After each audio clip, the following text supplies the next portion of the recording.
All right, so why don't we get started? It's good to see everyone. This is our October episode, which is our 9th of the year. And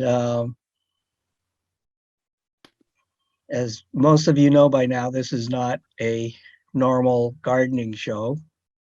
This is, although we're all very passionate about getting our hands into the soil, it's also about exploring how to make the world a better place through gardening in our backyards. And it is about exploration, about how all these things that we're interested in the soil, in the pollinators, in the compost, and how they all work together. And I think for me, at least, it's slowly how all these pieces put together.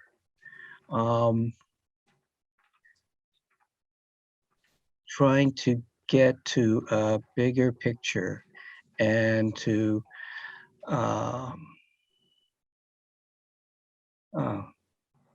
make some changes. And recently I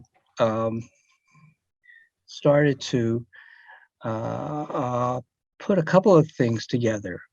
And from perspective of fractals, I think one of the definitions of fractals is an object or shape that is created by the same smaller image of it.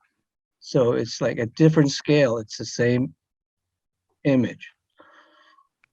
And if you look at the whole planet, it's like mostly water. The planet is mostly water. And then you look at our human body, and we are mostly water. And it's just the mirror. We mirror the planet on a different scale. And when the planet's water gets polluted, also our internal system gets polluted. And when we learn about the microbiome in the soil, and we're learning also about the microbiome in our bodies and what makes the microbiome in the soil healthy, and the health of the soil, when we are in harmony with that, that creates a healthy microbiome in us. So it's just little by little, we are learning how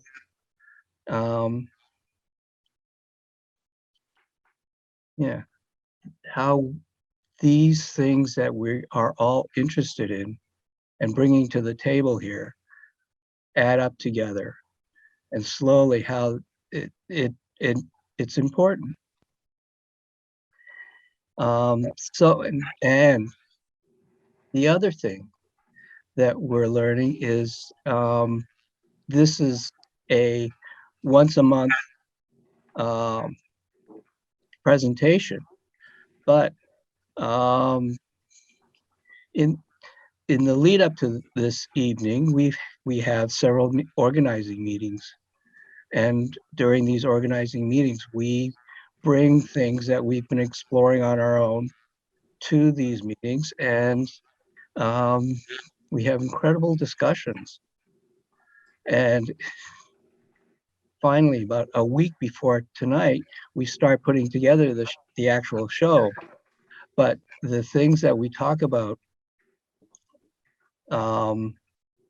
even though we won't present it tonight, is just helps form tonight. And they're not exclusive meetings. you're all welcome to join us and or join in these conversations. Because everybody comes with a wide range of experiences and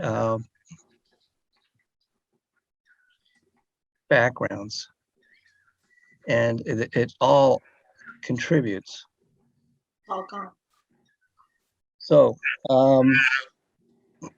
so with that introduction and invitation, we should start. Prassede has to leave early, so we're going to start with what she's been working, which is a pollinator hedgerow that's been planted in Lily's backyard, but we hope it will be replicated for the town of Winchester along the Aberdona River, and maybe Anne has something to say about that.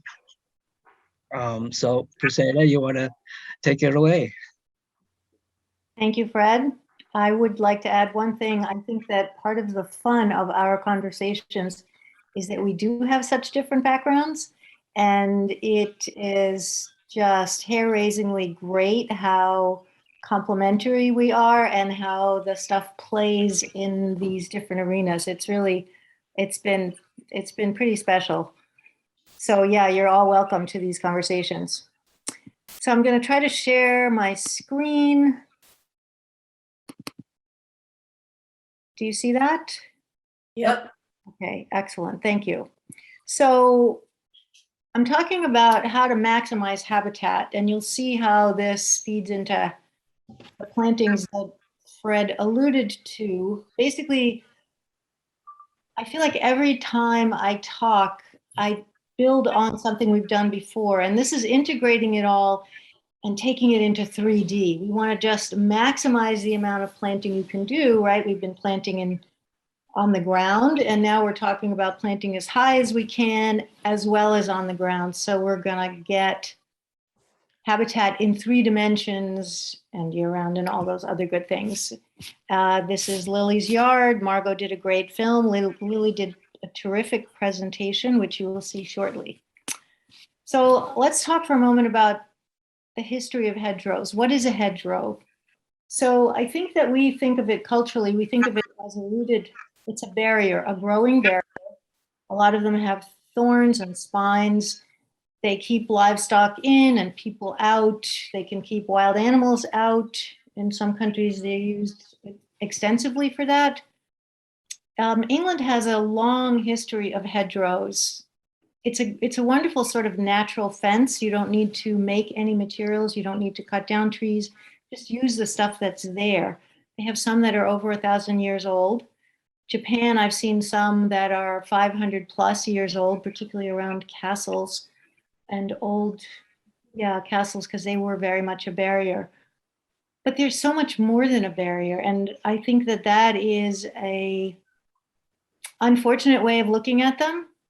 It turned out in England during the Thatcher years, there was a great deal of push to increase productivity, and a lot of hedgerows were cut down, and there was a plummeting, huge losses in birds and small mammals in particular. The hedgerows serve as homes for a lot of creatures that have smallish territories and home ranges, and they are corridors for bigger wildlife that can walk safely among humans and sheep and domestic animals in general along these corridors. And people who objected to cutting these down said this would happen, and guess what? It did happen, and there is now some push to return some of that, but you don't easily replace 1,000-year-old hedgerow. It's kind of it's a tough thing. And of course, it's hard to take farmland back from people who are getting money off of it. So let's talk a little bit how you would plant a hedgerow. A hedgerow is not the same as a hedge. A hedge is typically a uniform thing, same plant, lots of it in a row, and it might or might not have any habitat value. I'm talking specifically about a mix of woody plants, trees and or shrubs, depending on the height, and thickly interplanted. like 75% of the spacing otherwise, or closer than that, because you do want the branches to grow in together to each other so that you create a real barrier. It might help to think of it as being modular. So the unit is a tree, 3 to 5 shrubs, plus or minus, a thorny vine or thorny shrub. That's one of my particular interests because it is very helpful for protecting birds' nests against various predators, cats, for example, also snakes, depending on where you are. And then a bunch of perennials in the at the very bottom understory, and those obviously go in brackets because those are not woody. But that's the basic unit. And the nice thing about thinking about it like this is that then you can think about having a lot of them in a row, or if you only have room for one, that's what you want to do. You can put 2 in different corners of the yard, and you can get a lot of variety using this basic formula over and over. It is, as Fred said, part of what we proposed in our, it was the proposal that we submitted to keep Massachusetts beautiful, which some of you know was funded. And we had conversation with the Conservation Commission, and they said, well, how many linear feet do you want? And how many? And I said, it's fine, we can accommodate. You know, we'd like to do 8 or 10 of these units, but we can do more, we can do fewer. You just tell us where we can put them and we'll figure out the rest. So it's a nice way of thinking about it because it makes it manageable. Obviously, it's habitat in multiple dimensions. Some of these we've talked about before. You want to plant across the seasons. And again, this is building on the things we've been talking about in some of the 9 previous meetings we've had. Leaves, they're useful at all different life stages. They're new, mature, they're dead, or they're dropped as leaf mulch. Flowers themselves, the nectar, the pollen, spreading out the support for different species across the seasons. Fruits, whether they're mature or dry, or they're frozen and then more accessible to their predators. The bark, the sap, the new shoots, pretty much every single part of the tree contributes something to someone at some time in the year. And we want to add the dimension of 3, the third dimension, the space dimension, going up vertically so that you can get more bang for your buck. Now, again, you know this, we've talked about this before. You want native plants. I almost put duh after that, but I thought that could be misinterpreted. Year-round food and shelter for as many species as possible. One way to do that is to, if you plant several modules, is not to do all the same species in each module, but to do different species in different modules. Lily's hedgerow is a nice combination, some repetition and some novelty. You want to think about the hardiness of the plants, and in particular, think about the change in global temperatures and in rain. Temperatures have gone kind of crazy pretty fast. When I started gardening in Massachusetts, we were zone 5 mostly. We're now zone 7, and the last 2 winters have been zone 8. I know someone who planted a fig tree that used to frost to the ground and then grow back on its roots. The last 2 winters, it hasn't even had frost touch. It's doing that well. So keep that in mind when you're making your plant choices. So whatever works in your yard, you can make big modules and you can make little modules. You can put in trees that are going to be 90 feet. You can put in trees that are going to be 12 feet. You can do dwarf fruit trees with little bitty shrubs under them. It's about having the right proportions rather than the right absolute size. The ones that we proposed for the town include huge trees because they are in places where there's no electric wires and where there's no traffic, and they can really, really create a lot of habitat and a lot of carbon sequestration, because these leaves, when these trees are growing, they take a lot of carbon out of the atmosphere. So we were talking about, for the average yard, whatever that means, 25-foot sections. plus or minus. Again, depends a little bit also on your topography. If your yard is very hilly, you're going to want to take that into consideration when you lay out your plan. So I would say pin it on tree size, figure out what is the biggest tree that you can have or want to have, and then scale things up or down according to the tree. There is an amazing Japanese forestry method. It came out in the 80s. Miyawaki is the person who figured it out. And he has used it particularly in the tropics, where he puts stuff in at astonishing densities, like 100 times the density that everyone else has been planting them. And the results are that these things grow like crazy because they're competing with each other for the light. And you can imagine that it makes quite a dense habitat. It's been done in the Netherlands. I haven't found yet, but I'm still looking whether it's been done anywhere as temperate as Massachusetts. I kind of love the idea. I kind of don't see it happening in the suburb of Winchester, but I want to put it out there because it's pretty fun to think about. So how much care does a hedgerow take? Well, once it's established, it takes almost nothing. I mean, look at the woods. Nobody's taking care of the woods and they do fine. You're not going to be raking. And in fact, that's going to create a natural mulch from the leaves and the dead perennials, which are going to harbor salamanders and little toads and millipedes and centipedes and all kinds of wonderful creatures. And by not disturbing them, you allow them to live out their full life cycle right there in your yard. Theoretically, weeds are crowded out by the perennials that you plant. I note the theoretically because sometimes that works better than others, depending on how aggressive the weeds are, whether you have poison ivy and a few other things. But overall, it kind of works that way. And you won't have to water once it's established. And by established, I mean after the first year mostly.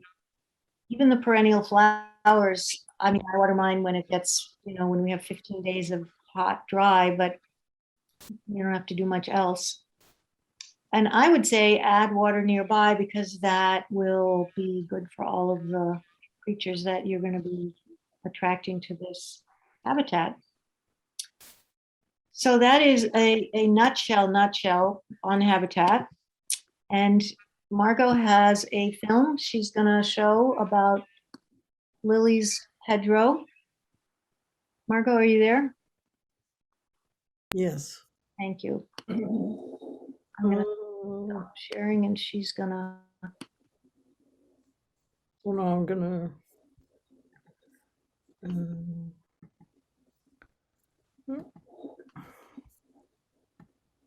Here's that one. And can everyone see just a black screen? Yeah.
Welcome to my yard. So there is Lily prepared a wonderful up close. Can you see this? Yes. Of the yard.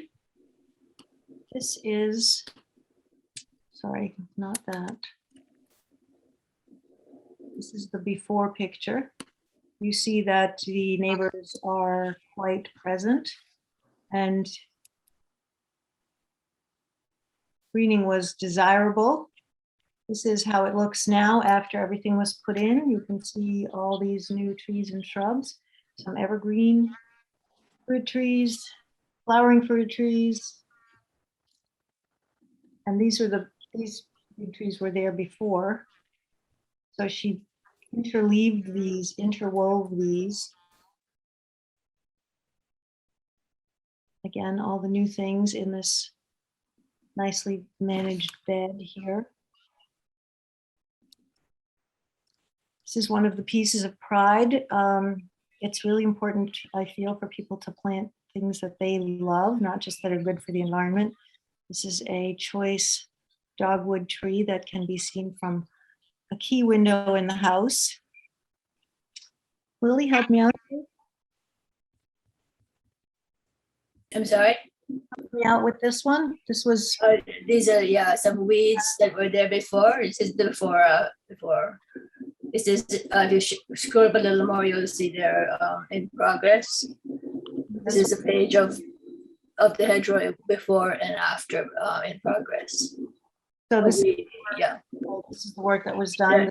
It took 4 men 2 days to cut down all the stuff that we didn't want and to put the new ones in. Here are the neighbors standing there ready to go.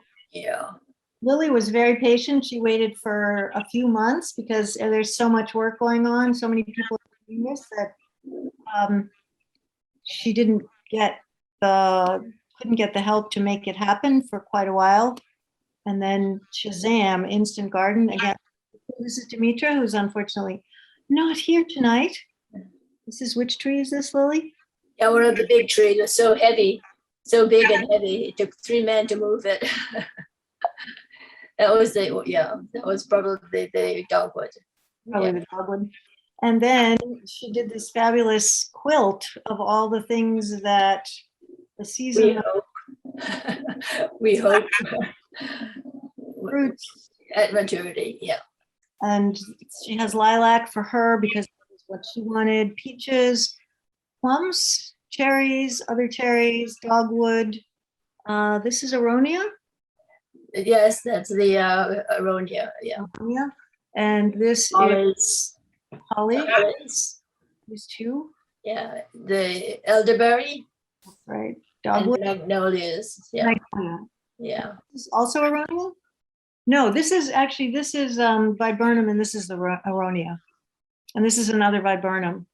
Yeah, So it's a pretty spectacular array through the year of food and color. These are the species. Could you see the names on the bottom? yep. And then for your perusal later, this will be all posted. Lily prepared a very detailed documentation on everything that's there, its attributes, when it blooms, what it gives you, and so on. And we won't read you that, but that's going to be available for you to look at and decide what you want. So that's a hedgerow in winter. Lovely.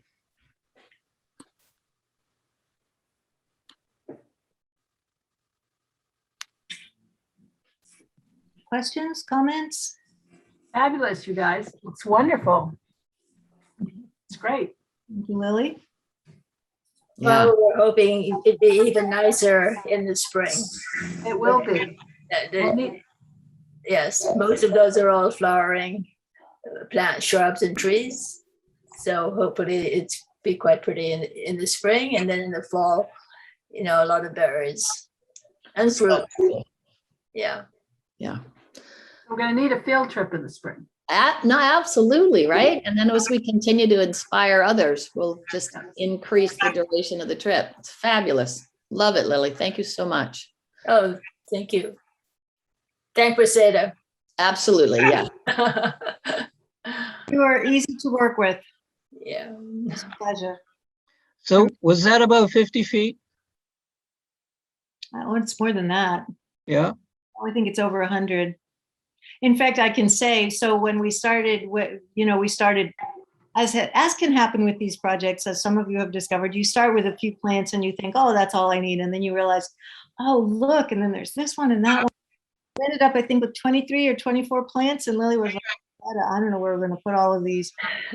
We'll see, it'll be fine. And they get all in and she says, I need more plants. There's space over here and there's space over here. I'm like, yeah, that's now you're talking.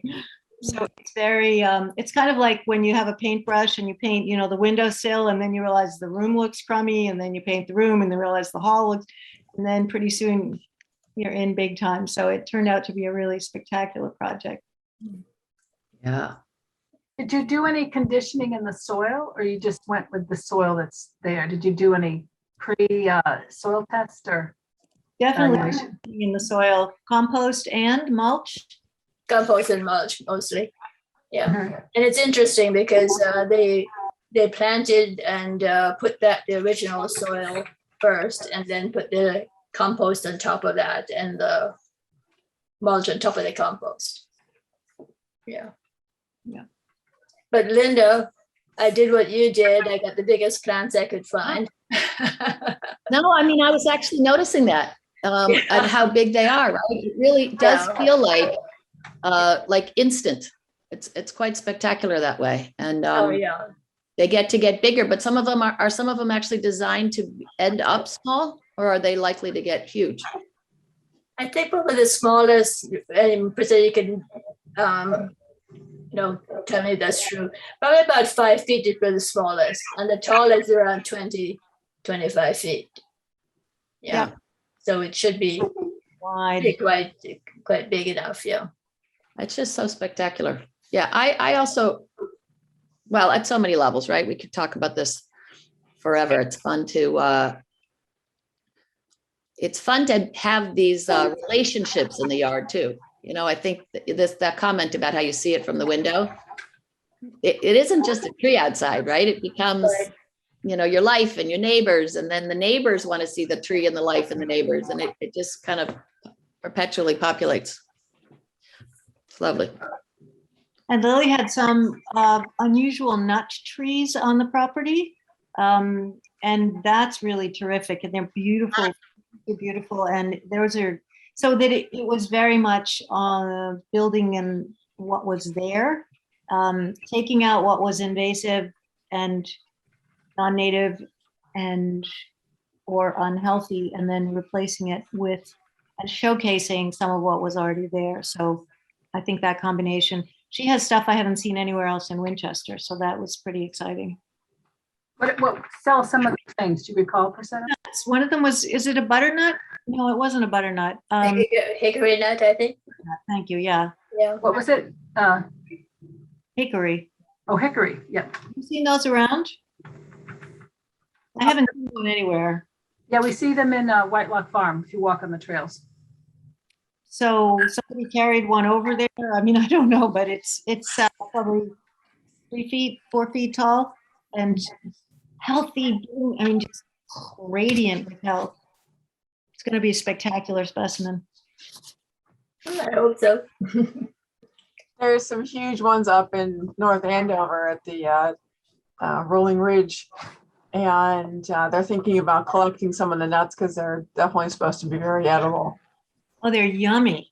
They're yummy. And the nicest thing is it was given a gift from the birds, I guess. I didn't plant it. Uh-huh.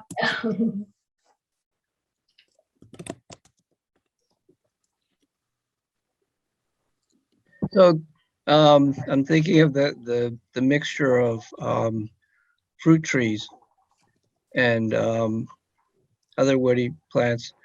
So, and you had mentioned that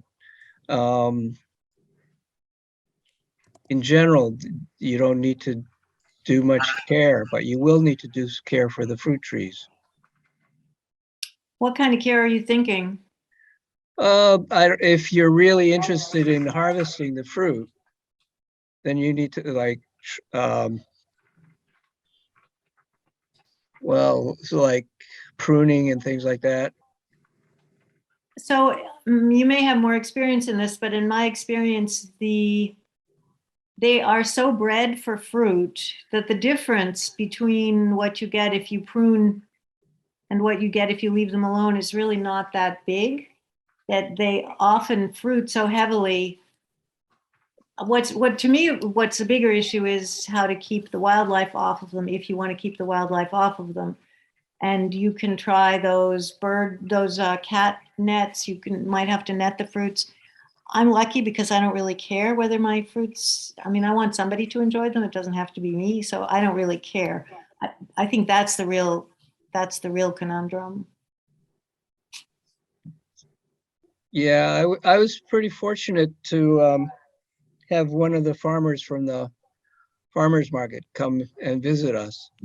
And you know, she just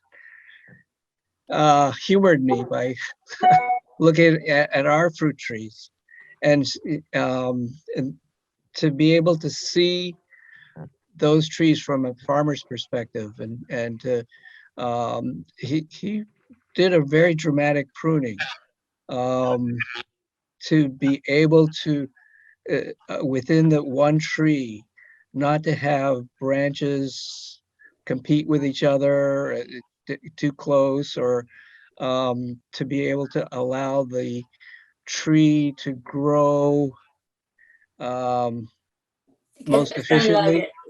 Yeah, to get the sunlight in, right? The sunlight, and to have one dominant branch. Yeah. So yeah, it's a lot more manicuring. And did he do it? How old are your plants? I know how old are your trees? I know they're about what, 3-4 years old. 2-3 years. And he pruned them that early. Yes. You can't. Yeah. If I guess he called it the leader trunk, and you can't start too early with those. Uh-huh. And that fellow who you're talking to about coming, the fellow in Arlington, he also did something about fruit trees, Right. on his presentation. Yep. Well, I guess I have my work cut out for me. I think you should ask Fred to come and help you. Okay, great. The knowledge I have is. I'd like to be on that field trip too, because I've got some of the same issues. That I think I've mentioned my peach tree had about 40 full-size peaches, and it's a teeny little thing. It was enough to, I mean, it made the branches look like they couldn't even hold it all. And it made me want to get my hands away from it and say, whatever you're doing is working. At the same time that I could imagine, when there are branches that cross and they rub, and then it makes more vulnerable spots for other things to come along. I just don't know enough. So I'd be interested in coming along for the training in your yard, Lily, and then I'll bring home what I learn. Yeah, we should have a session or invite somebody who knows how to prune the trees, because I think that's going to be a big factor in growing fruits. And also the reason I understand that they thin the fruits is because, like you said, it's so heavy when they're done that they can actually break the branches. Yeah, none actually broke, which I was also impressed about. I was monitoring it pretty close. It's like right outside our door. But that sense of, can you handle it? Can you not? Do you want help? Do you not? I think I so appreciate that sense that says it's figuring it out, and we need to honor sort of its journey and not intrude. We do so much intruding at the same time that a little help isn't a wise help, doesn't need to be harmful. Yeah, definitely. We need a session on pruning, that's for sure. Yeah, not just fruit trees either. I mean, all the perennials. And like my roses, I wish somebody would come and help me with that. You know. Maybe we'll make sort of a traveling troupe that knows what to do and wander around to all of the grow Yeah, local yards, you know? that's true. That's good. We'll, Yeah, Pied Piper approach. We'll have people follow us as they're learning for their own yard. yeah. How about you, Fred? You get a lot of fruits for your trees? Yeah, so ours started out much smaller, but we were surprised how much we got. I'm not sure if it's because of the age or because we put in, we use the Neptune Harvest kelp fertilizer, and we gave it a pretty healthy dose early in the spring. Or maybe it's just a combination of both. Mm, So earlier today, Prassede and I talked about the Miyawaki Japanese dense forest procedure. And it turns out that the city of Cambridge in Danahy Park put one in. So I think we're going to plan a little field trip to see how they did it, because as Prassede said, there aren't too many that are implemented in a temperate climate. We'll just see how they're doing, and to find out who designed it and installed it. And maybe we can invite them to come. That'd be cool. I used to live about 3 blocks from there. Oh, Yeah, I know it well. I know the before. I haven't seen the after. yeah, I used to play football on before. So I think I have to go, but thank you. And if anybody has any other questions or comments, feel free to reach out to me. Thank you, Lily. Thank you, Margo. Thank you, Prassede. thank you, Prassede. Prassede. Good night. And I, So for something completely different now, we've been trying to do this for the last couple of episodes. We've been looking at soil health, but we haven't really looked into growing food a lot. We haven't really discussed that. And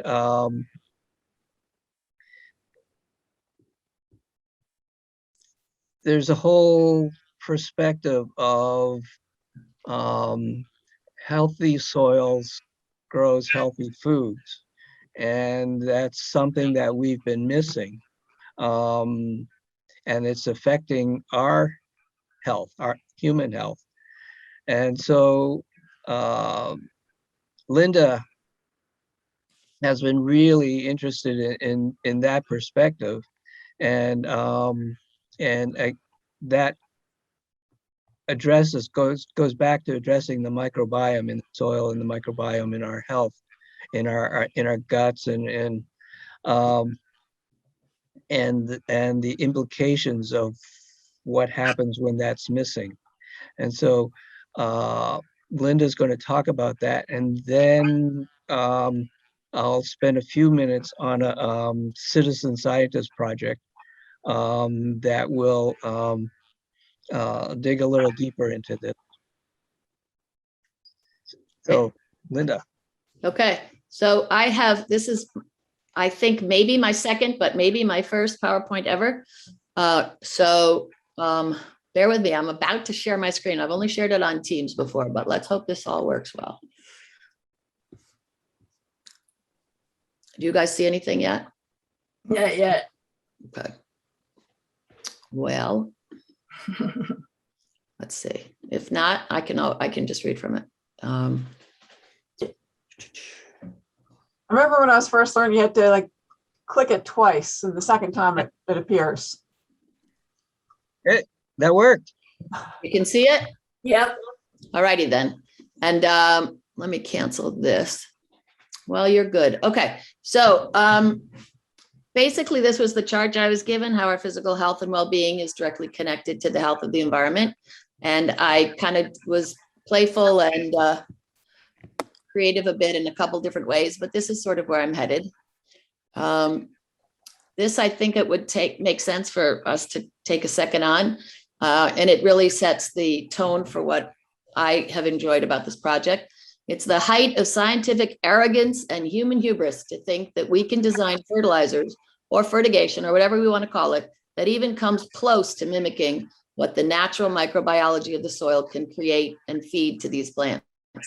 It just astonishes me that, you know, the tiny percent that we keep figuring out when we call it science identifies a few things that we know and so much that we don't know. And then we want to create according to this little bit that we've figured out and not honoring just the depth beyond. You know, when we didn't have microscopes, we had no appreciation for this. And then the gut microbes weren't appreciated because there was a whole phase of science where we would only cultivate what could in a petri dish, but that would be out in the open oxygen. And it's only recently that we've been able to do testing of the gut microbiome through genetic testing, you know, the same PCR that some of you have gotten maybe with your COVID. So just, you know, who knows what's next? I just have a deep, deep appreciation. So the whole problem of health in soil, animal, plant, and human is one great subject. Look at the date on this. Sir Albert Howard, 1947. And we're finally coming around to going, oh yeah, right. So this is one from Carol, which I've always liked. It just sort of sets up the parallel between what's unhealthy about the gut, healthy about the gut is the same story as the soil. It's one of my favorites. So basically, the quality of the soil determines the quality of the food grown, which determines the health. So there were many, many ways I could have organized this. In the end, I chose this. It's very clear to me this is an ongoing project for me, and it'll develop and expand in many levels, at many levels. This is also from Carol. Thank you. I think a wonderful way to see the evolution of what we're trying to do with food and health is to check this out. Take a moment. Healthy food versus junk food is where a lot of people start. I've had kids, for those of you who don't know me, I'm a child psychiatrist, and I do a lot of sort of nutritional, trying to get people healthy before we try to diagnose them. Sometimes we can avoid a diagnosis altogether. But healthy food versus junk food, I've had kids say to me, why do they call it junk food? Why don't they call it junk? And it's fascinating what's happened. We'll go into each of these a little bit more detail, but this is the first step, is to have it actually be food.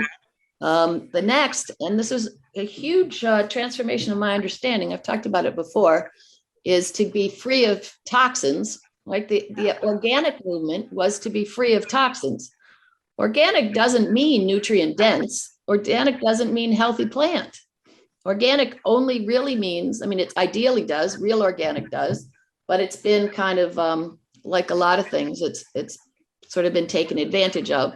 And so I've talked a lot about glyphosate and all of that, which we could go into another time again, but the level 2 is once you've got this food, let's get the pesticides and the toxins out. Some of the most toxic laden, most glyphosate laden foods are kale, chickpeas, you know, and so people can go kind of all out trying to get healthy food, but you have to be careful about what the healthy food has, what looks like healthy. You get into the deeper levels, which we're going to do tonight here. I think in talking with Carol about compost, you know, there's these layers like, yay, compost. Okay, but what's in your compost? Okay, but.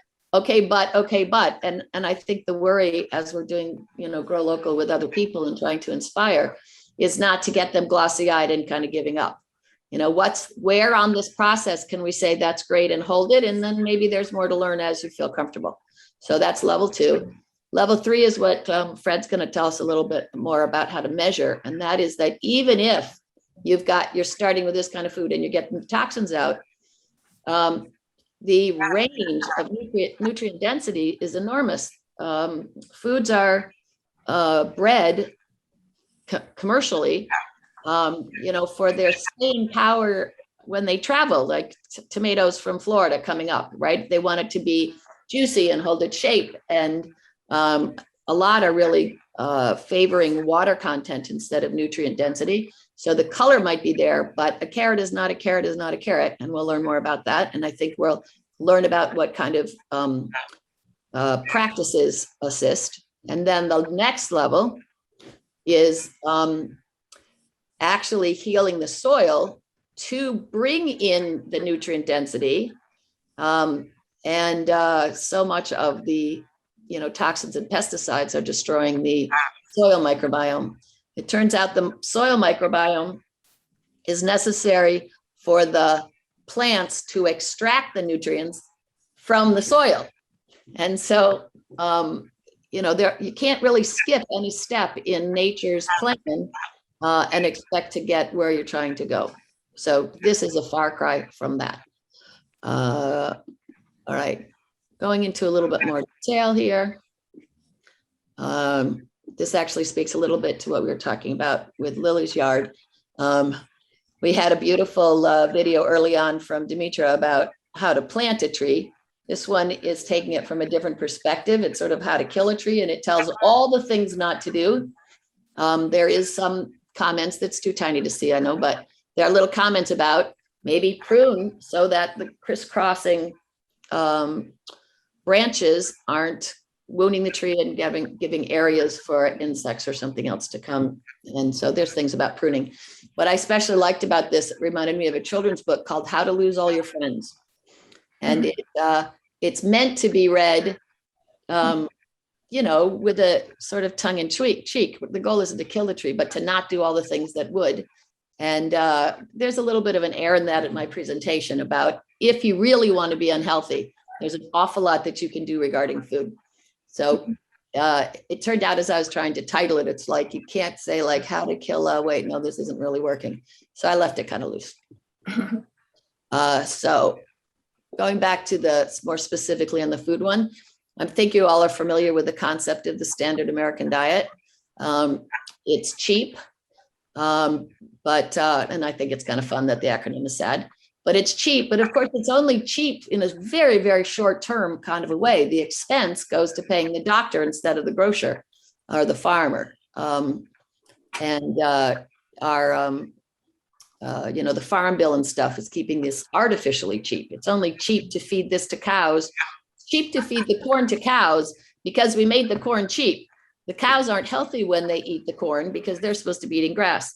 So then we have to give them antibiotics and stuff because they're unhealthy, and just on and on it goes. So cheap really should be in quotes. I think convenient is another one that just seems so funny. We don't have time to eat healthy food, but if we got cancer and had to go for radiation, we'd find the time. I've talked to a lot of my colleague physicians who say that they came from a culture that said, if you don't have the disease yet, we'll keep following you until you get the disease, and then we'll start a medication, instead of trying to intervene on the road towards getting the disease and turning things around. So standard American diet is also about ultra processed. We talk about processed food. And of course, any kind of, you make, any blending is processing. It's anything that you do. So regular old processing is something that might be canning, and it might be baking. There's a lot of processed. I think the real danger is in what we call ultra processed. Over 60% of the standard American diet is processed. And it's mostly coming from the commodity crops like wheat, corn, and soy. The corn ends up being the high fructose corn syrup, which anybody who's not informed, that would be a high end, please avoid completely. Again, could go into more detail another time. The soy becomes soybean oil, which is not a healthy oil, as are the vegetable oils, something to avoid, the seed oils. Again,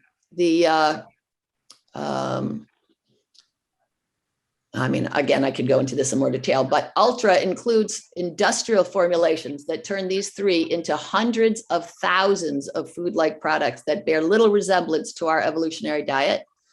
And they're typically addictive even by design. You may have heard about the bliss point. which gets the sugar, the fat, and the salt just right. I mean, they're paying people high fees to come up with the amount that will entice the body for reasons that are evolutionarily sound, but sort of hijacked for this to want more. You may be familiar with the neurotransmitter dopamine. Dopamine, I consider the Oreo neurotransmitter because it sets you up like an Oreo might. You know, that was good. Can I have some more? That was good. Can I have some more? And you're just right on that edge, and that's exactly what people are trying to get us to get stuck in. I think of if you've heard of serotonin, that's kind of the happy, calm neurotransmitter. I think of that as the broccoli one. You eat the broccoli and you say, that was good, thanks. You know, it's a satisfying place as opposed to a craving for more. Abundant empty calories. Americans are the most overfed yet undernourished people in the world. Foreign policies focused on food quantity, not food quality, and overconsumption also favors the industry profits, which overlaps, of course, with the poor nutrient density issue, which we'll get into again with the bionutrient density monitor. This is clearly linked to the industrialization of American agriculture. It turns on hunger hormones as a survival mechanism, searching for the needed cofactors of the essential metabolic biochemical reactions. So there's 4 different kind of reasons why people get hungry. One of it is a search for the nutrients that you need. And if you eat a lot that doesn't have them, the body still kind of finishes that and says, oh, wait, no, that's not it. Still go out and find it for me. And if it's nowhere, there's this overconsumption without providing the nutrients that are important. This one I won't take the time to read, but it's wonderful. Michael Pollan's The Omnivore's Dilemma kind of goes into more details about the corn subsidies and such. If anybody wants, they can screenshot it, or it'll be in the, able to get, but it goes into more detail about what I was referencing. We've just threatened our whole, everything that we were supposed to get right. So I made a little more comment about this earlier, but food quality has been compromised in the pursuit of agricultural productivity. So let's see, I got to move you guys out of the way. But yield enhancing technologies of industrial agriculture have reduced the nutrient content over the past 50 years. And this is just kind of identifying some of the different ways that it ends up happening. And we've talked before about regenerative agriculture being a very, very different concept. The no-till and all of that to support the microbiome.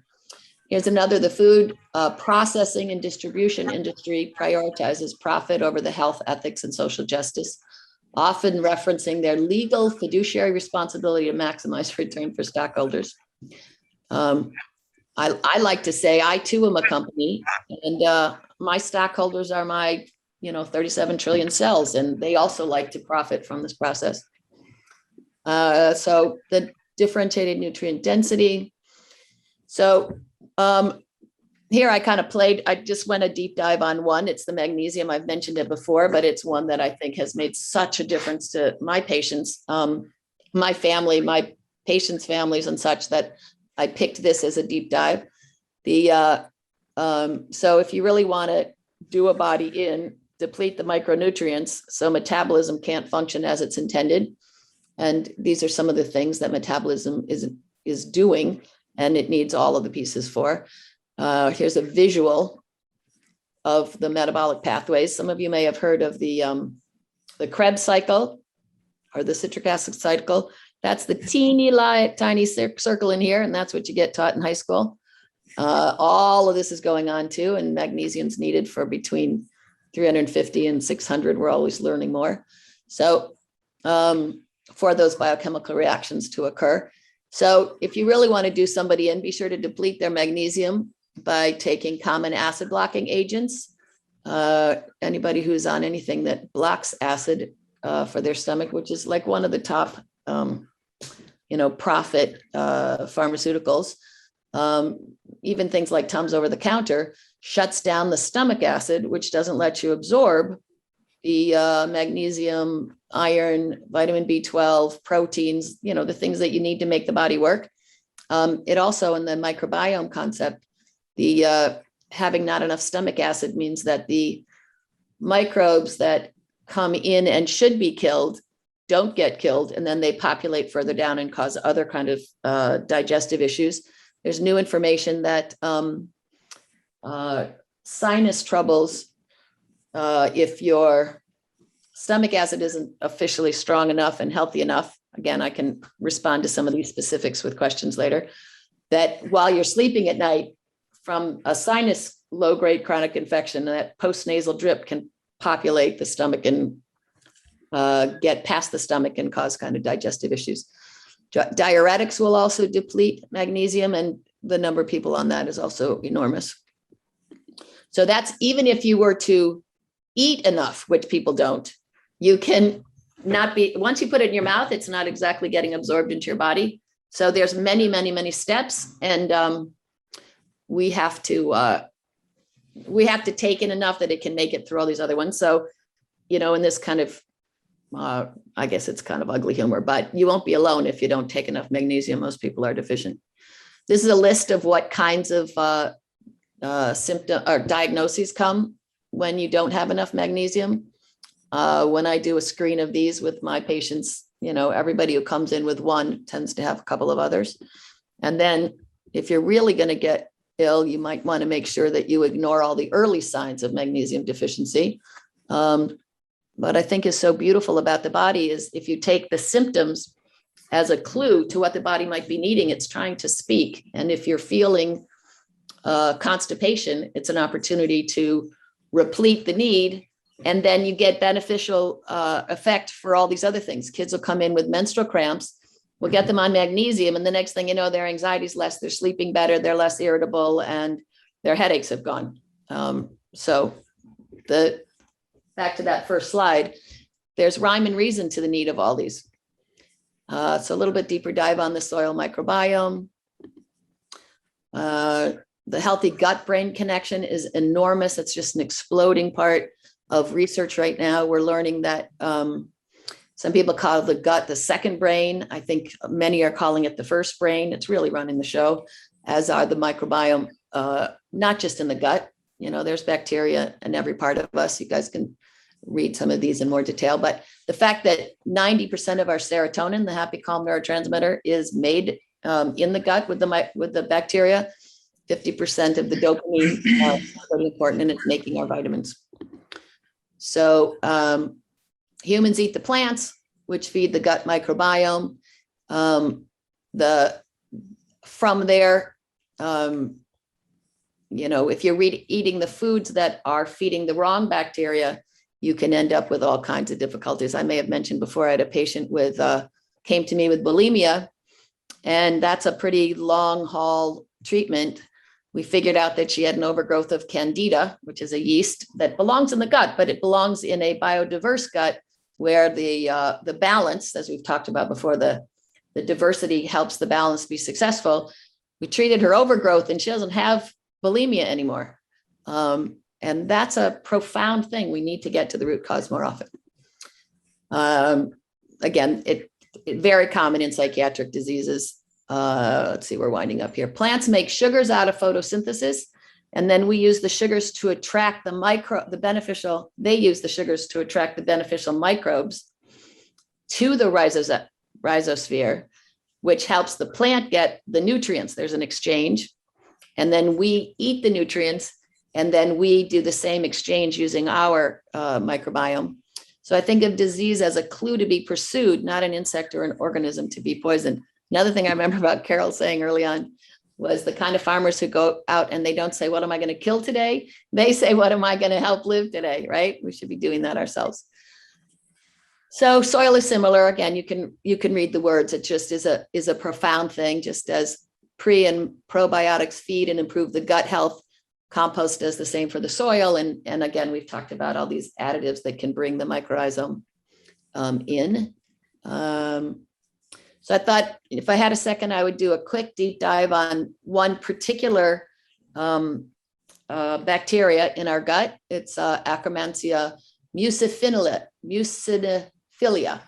And when Prassede was talking about the castles and how they kind of have other various ways, we talked about the, the hedgerow and such. The part of the purpose of of the moat was to keep people away, right? Make something that makes it hard to enter. And the mucus in our gut is part of what's meant to protect us and hold the microbiome.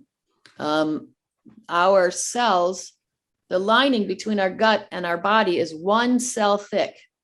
And I think it also speaks to what kind of food the evolution intended us to have. It should be pretty clean food. There's not a lot of protection there. And so this one is one of the good guys. And if you don't have enough, these are some of the diseases that there's research to connect it to. And then the kinds of things that will increase your akkermansia, the things that, we're literally planting in Lily's yard and in mine, the raspberries, the blackberries, the pomegranate and cranberries, I think, are on the top of the list. The reason I capitalize pecans is I just love the story as the North Carolina is coming north in terms of the climate. Plant your pecan tree now, because in 20 years we'll be North Carolina and it'll be full of nuts. So but I don't know if you guys know, there's a test called the GI map, which is actually using that PCR genetic information, and you can do a stool test, and that is how we figured out the candida yeast overgrowth in the patient. So I will unshare my screen, I think. How do I do that? Somebody else share their screen and get me out. I'm sure that'll help. And I'm happy to take questions.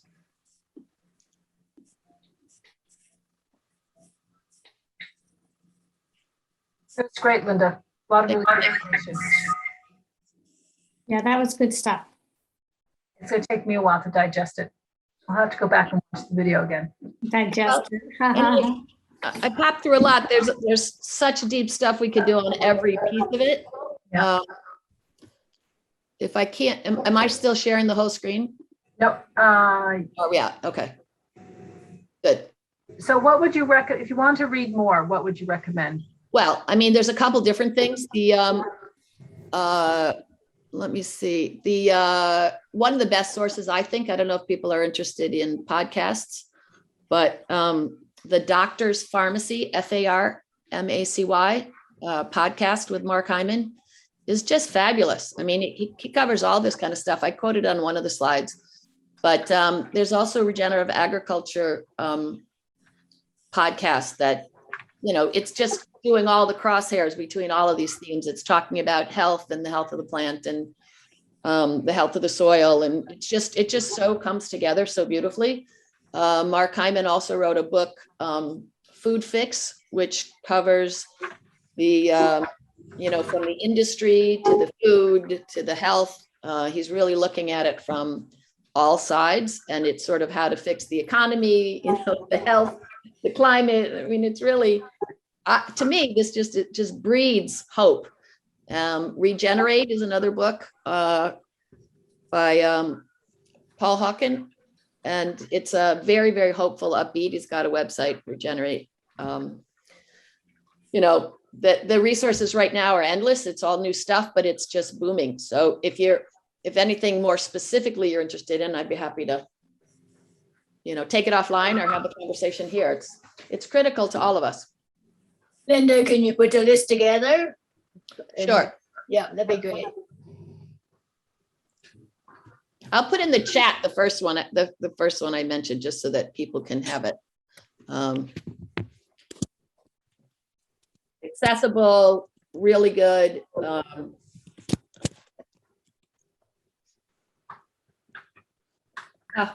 Isn't that fun? You spell pharmacy with an F and they correct it.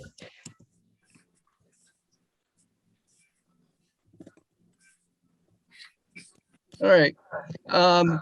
So let me take a few minutes to talk about this meter, which is very connected to what Linda's been saying. So what Linda has been talking about has not been completely proven yet.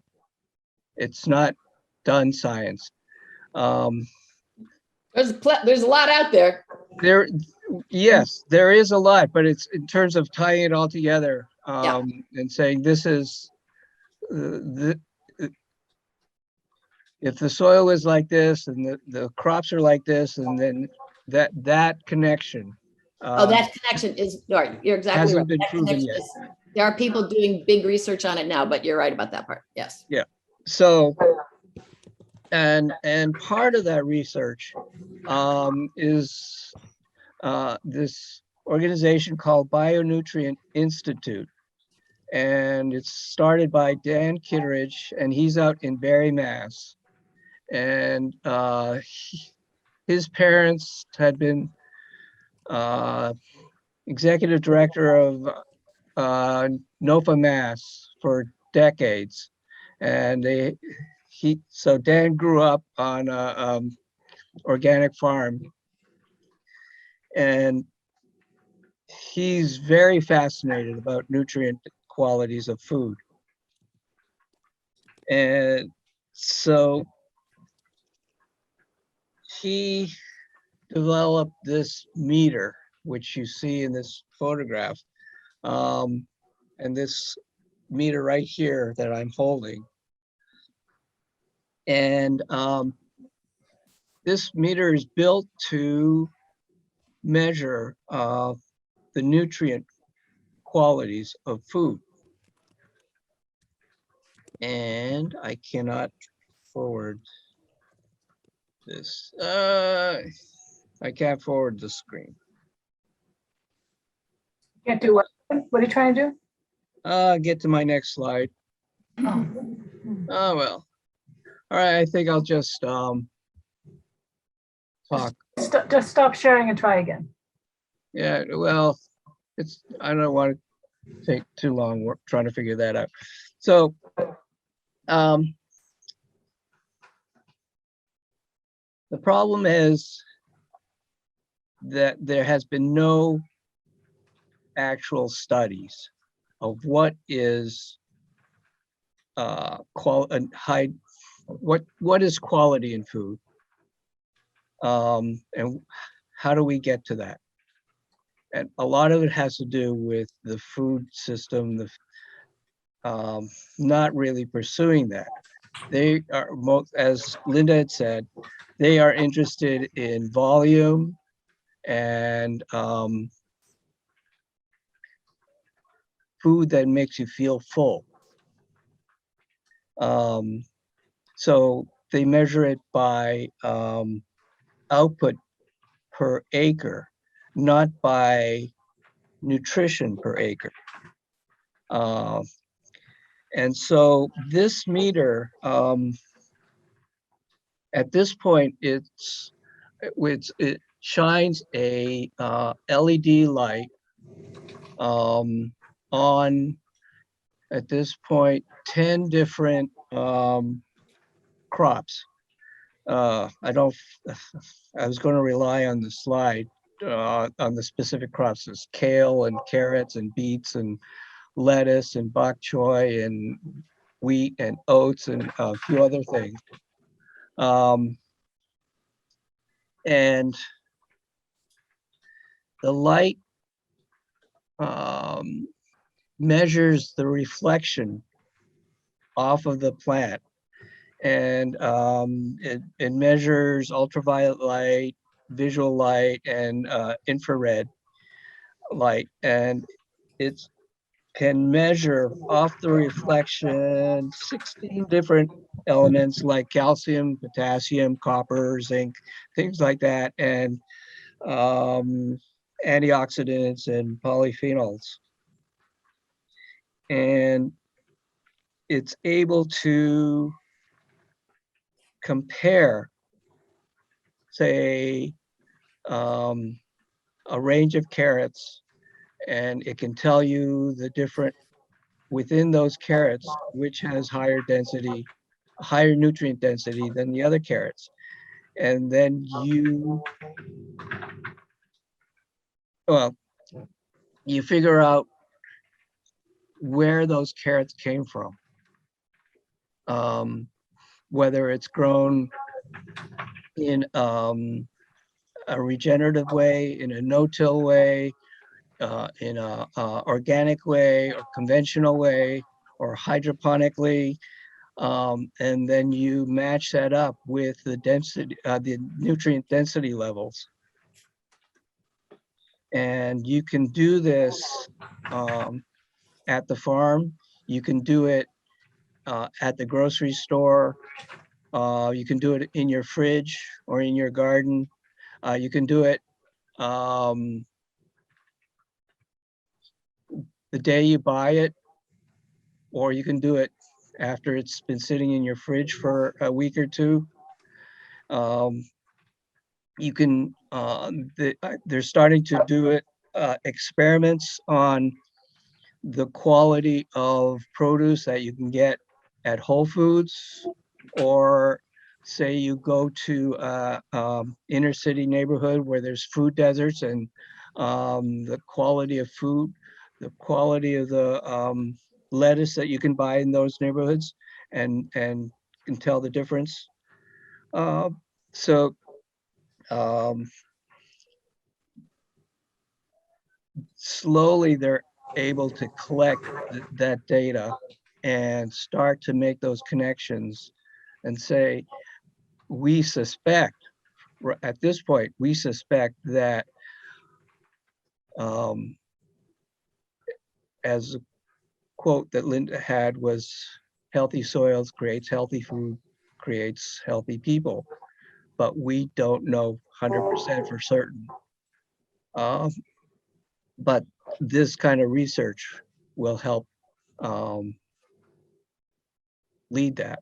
So what we're trying to do is, we have the meter, and we're going to, over the winter into the spring and next year, for now in the winter time, we'll go into the grocery stores, and different grocery stores, different places where you can get these vegetables, and take these measurements. And in the spring, in the summer, through the farmers market and the farmers at the market, we can take those measurements in those areas. And then the Bionutrient Institute has works with a couple of labs in the US and one lab in Europe.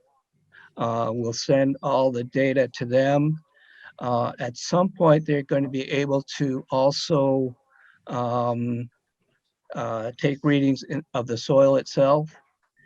And for the farmers or the gardeners who we take readings of, we can collect soil samples too, to put it together, just to have more data.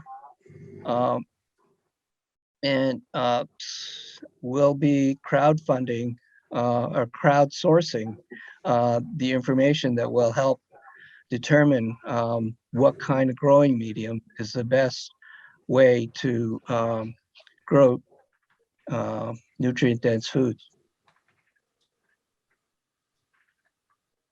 Brad, have you been able to play with this instrument at all and see anything? We just got it, so we're just learning how to use it. One of their principal, the Bionutrient Institute's principle is complete transparency. So they have a lot of information of how to use this, what to do, how to report. So at this point, we're just learning about it. And they have a whole community online to share experiences. And hopefully we can add to that and this will be part of Grow Local. That's cool.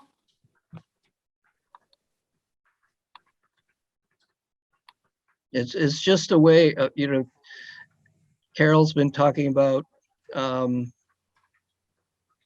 the microbiome in the soil and how that symbiotic relationship is so important with the plants. And this is just taking the next step. Yeah.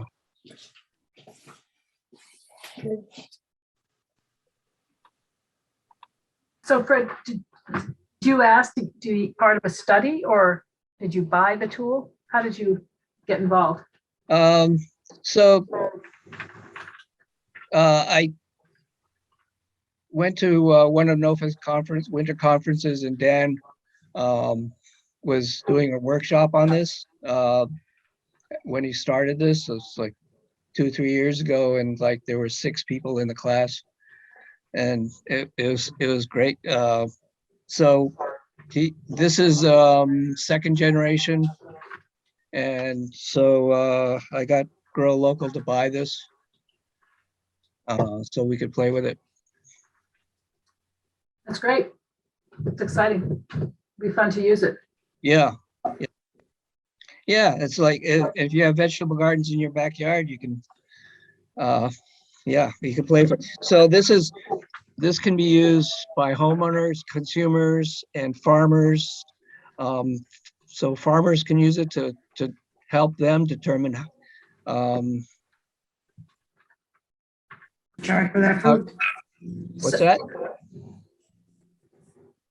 Yeah, like if they want to change the way they grow food, it's like this will help them make their decision. Fred, So can I ask? Oh, go ahead, Margo. Is it for any kind of cell phone? Yeah, that's a good question. I Right thought now it's for Android only. So this connects to your phone. There's a app that you download onto your phone. The readings go into your phone, and then you print out, spreadsheets, and you send that information to the labs. So do you get results that you can read right away, or do you have to wait to get them analyzed? I think you can get the results you can read. It's just that the lab does the soil testing and things like that, and they aggregate. I think there are like 150 or so different groups that are doing this, farmers and groups like ours, and so they aggregate all that information. But you might send, some people might be sending the soil sample in with the meter results, right? Right. Yeah. Yes, if they're going to gardens or farms. Right. But I think if you go to Whole Foods, you have to do a little more research to find out, where these carrots came from, how they were grown, that kind of thing. So they really want the soil with the nutrient results, right? Nutrient results there. They want to get both. Yeah, the more the better, but a lot of times you're not going to be able to get soil. Right. So if you just wanted to know it from a consumer's point of view, is it a useful tool? Yes, exactly. You can go into Whole Foods and it's like, oh, this carrot is like, and this carrot, oh yeah. So the thing is, a lot of the first generation findings, they found that there have been some produce that's grown conventionally was a lot better than that grown organically. Oh. Probably because of the soil it was grown in. Right. Organic does not mean high bionutrient. It's a step in the right direction, but yeah, the soil is missing care, and a lot of it is still till and all that stuff. I mean, just comparing Stop and Shop vegetables to the farmer's market vegetable, I think just right there, that would be so fascinating. Yeah. So a lot of these, like the polyphenols, is determines taste, and so at this point we can taste the difference. When something's really good, you know that it's more nutrient dense.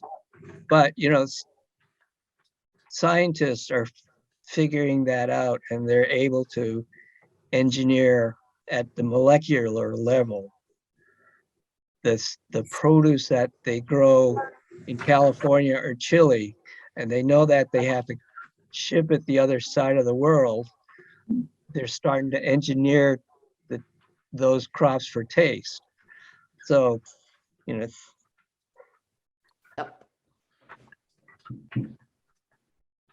Yeah, and that's not enough. yeah.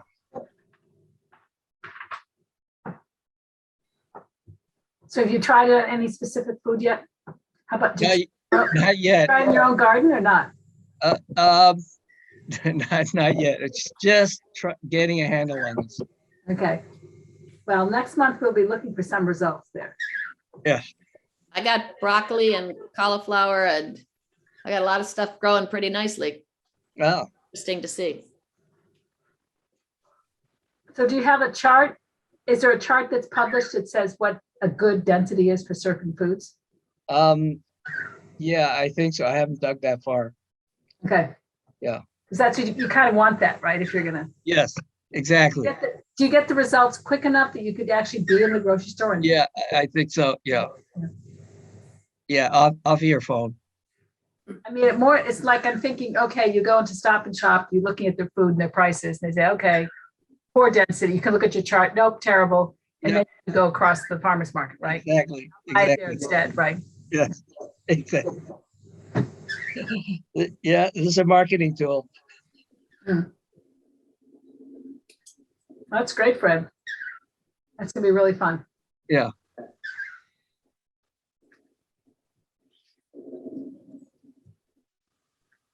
Are we talking about compost today or next time? Next time. Next time, yeah. I'd like to see how you're doing, Linda. Have you started out? Yeah, Carol came by today. We put the thermometer in. I've got some work to do before the next one. But it's good and dark and brown, but I think it's actually pretty black. It's just more like mulch at this phase than pure compost. So it wasn't getting hot enough. I'm going to add some coffee and some more kitchen scraps, which I'm blending first, and see if I can get the same pile to heat up more now that I have a thermometer. It makes it much more exciting. I'd like to tip my hat also to the group that went and got seeds for the summer. I planted a whole bunch of pollinators. It's just exciting, guys. It's just so exciting. You say something to look forward to. Check out what this is when you have it all mixed right. Yeah, that's I right. felt like, I felt like a zone. little kid when I was like, yay! I'm going to get there. I am. And then once I have my technique, I'll share what it takes to get there. Good. But I'm well on the way. So what happened with all the rain in your compost pile? Did you have So what I ended up doing with my pile, I ended up getting a barrel that flips over itself. Okay. And it's a plastic one, and I'm going to compare that to other approaches. But that's the one that I put together about 3 weeks ago, and so it was completely protected from the rain. Okay. Yeah. The pile next to it, yeah. not so much. Yeah, I had mine out, in the yard. I'm always adding leaves to it because it gets very, very wet. So I always try to find the dry stuff. This is the most popular one that's sold by towns, and actually, Linda, I was able to place a second order. So I'll so this is what I'm going to get. And Okay. This thing is the aerator. Yeah. So depending on your pile, I have a bunch of piles at the retreat center that it's just tough to keep it moist. So whenever I know it's going to rain, I actually strategically kind of poke holes in it. So it will get the water. And aerate it. And so that, and when I pull up, it's like I see little patches that are dry. So then the rain, because otherwise when I've come there, I just noticed that it just mats the top with the rain. So it's been very interesting trying to coordinate. Carol, do you still want the, are you interested at all in the chicken manure? Yeah, actually, I was in Salem, New Hampshire this weekend, and I was like, darn, I should have coordinated stopping by. I didn't realize how close it is. Yeah, let me Oh. know if you need any more information, and I'll send you. I'll get you in touch with my daughter. Okay, because actually I just got like 3 different types of bins. So within a week, I'll be able to add the consideration of the chicken manure. Good. Okay. Thank you. Yeah, sure thing. Yeah.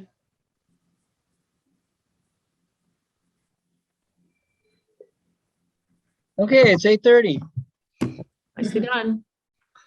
Great. Perfect time. So Linda, quick update on how your yard is going.